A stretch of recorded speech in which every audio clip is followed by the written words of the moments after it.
ఈరోజు దేవుని వాగ్దానము కీర్తనలు 16 అధ్యాయము 7 వచనము.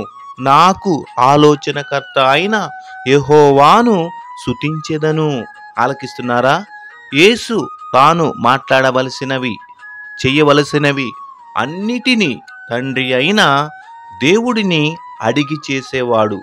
ప్రతి విధమైన బాధలలోనూ, విష పరీక్షలలోనూ యేసు విజయాల వెనక ఉన్న రహస్యాన్ని ఇక్కడ మనము చూస్తాం. ఆయన దృష్టి ఎప్పుడు తండ్రి మీదే ఉంటుంది.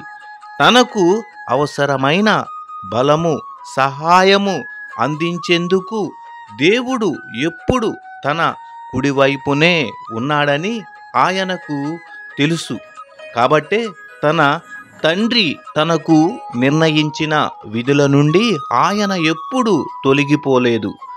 మనము కూడా దేవుడు మనకు తోడుగా ఉన్నాడని విశ్వసించి దేవుడు మనకు అప్పగించిన పనులను పూర్తి చేయాలి, దేవునిని స్తుతించాలి.